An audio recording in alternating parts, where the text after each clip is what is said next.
Here is a look and listen to some of the pros featured on Drumheads and Tales as they gave advice on becoming a successful drummer. This segment features Chris Fryar with the Zac Brown Band, Cindy Blackman Santana, who has her own jazz band and plays with Santana, and Mickey Curry, who's played with a number of artists, most notably Bryan Adams and Hall & Oates.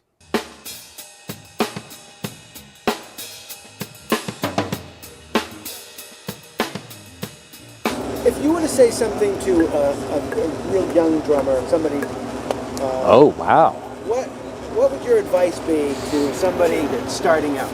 Because I'm sure you look back now and go, I wish I would have started that when I was younger, but what would you say is important? So, all right, that's a very, very good question. So the things for young drummers that I believe, and this is my opinion, based on my musical and life experiences. So, number one, learn to read music. It's a helpful tool. Everyone says it, but you don't realize how important it is until you get on a gig where you have to be able to read. And if you don't have that skill set, it's a long, hard day. The second thing would be, don't worry about sounding just like anybody. Allow your influences to be influences, but sound like you. You know, I'm a big fan of Vinny and Steve Gadd and Jeff Porcaro and John Bonham, and I can't play like any of them.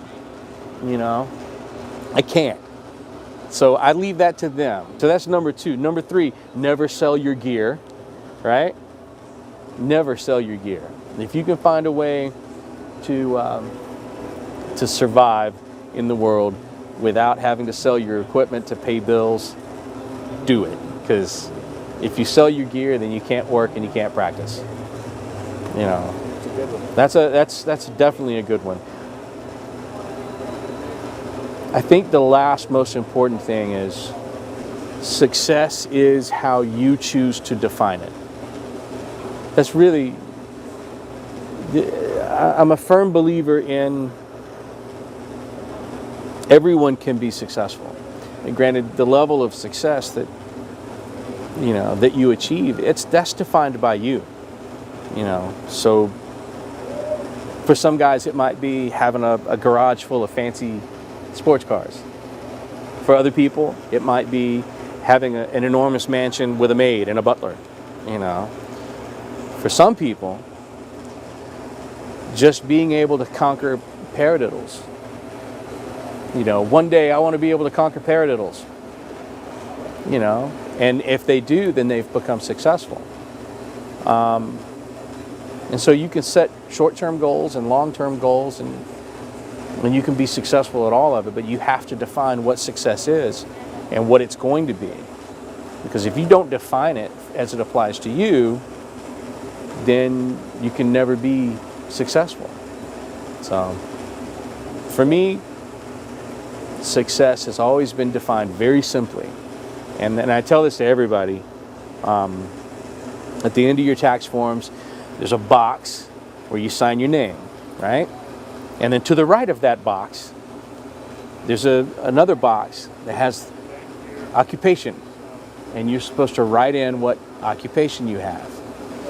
For me, success has always been defined as writing the word musician in that box. And while it kind of seems trite to some people to define it that way, I've always been a successful musician, you know, because I get to write that word in that box since, you know, for a long time now.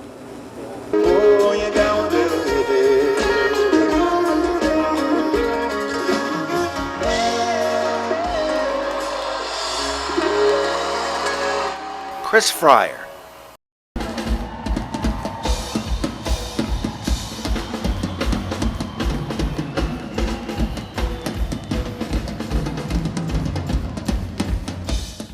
What advice would you have for a young woman who wants to pick up the drums as her instrument? For a young woman, I would just say if that's what you're hearing and that's what you love, do it. and don't let anybody stop you. You know, a lot of people might have opinions about whatever it is that someone does, whether it's drumming, whether it's, you know, being a construction worker or a chef or, you know, stay-at-home mom, you know, whatever it is that you love, that's what you should do. And, you know, unashamedly. Do it with joy, do it with all your vigor, do it with all your heart, because that's what's going to make you happy. And we need every voice that wants to express this music. We need that. You know, we need all of them, because everybody's spirit, and it doesn't matter whether you asked me about a woman, but it doesn't matter whether you're a male or female, a woman, a man, boy or girl. If you have a voice that wants to come out, you know, you should share it. Because that's what the universe has given you. That's what the Creator has given you. It's given you, you know, an opportunity to touch people, to share information, to share light, to give people joy. You know, and music to me is the most sacred way to quote unquote pray, to communicate with the Creator, to send joy and vibrations to other people. That's my way to do it. And so if there's somebody who wants to do that, they should follow through with that. You know, you should do what makes you happy, and do not pay attention to any naysayers, because they don't mean anything. You know, I noticed when I got my first professional gig, I was 13, and we played in a bar, and I heard some people saying, "Ah, you're a girl, what are you doing playing? You shouldn't be playing." And I was crying, I was so hurt. I'm like, why would somebody say that to me? And then I went home and I set my drums up in the basement. I started playing, and I'm like, whoa, I forgot all about that. So that means nothing, you know. So I don't care who it is, whether it's, you know, relatives or whether it's, you know, somebody who you don't know. If somebody thinks you shouldn't be doing something that you love, you're not hurting anybody. You're only giving, and you're, you know, creating positive energy. Do it. Well, I'm certainly glad you didn't listen to the naysayers. 'Cause you're awesome. You're badass. Thank you. What advice would you have for a younger drummer that is just starting out even? You know, I don't know how young guys do it now. When I was young, there were lots of places to go to play. Everybody in your neighborhood was a musician. My whole family was musicians, all my cousins and everybody. There were 4 garages in our neighborhood where bands were practicing at night. I mean, everybody was playing everywhere. And then when you're old enough, there were bars and clubs and theaters and dances and you know, KFC halls. You know, Knights of Columbus always had every little town in Connecticut had a hall where they would let kids go in during the week, and you know, there were places to play, work out with other musicians, you know, put bands together, play songs, and it doesn't exist anymore. There's so very few places for kids to go play with other musicians. And that's where I learned doing bar gigs, and that, you know, that's how I learned how to play. You do 5 sets every night, 7 nights a week for years. You learn how to play time, and, you know, play a backbeat and songs. It's all about songs, you know. But if you had to look at it as, was there like something, because you started in the band, I started in the band, 4th grade, Yeah. all that stuff, and reading and stuff. Is there one thing that you'd say as far as the school program stuff? I think even? school programs are great, but they're cutting those out everywhere. There's no music in schools anymore. Budget cuts. They don't have any money.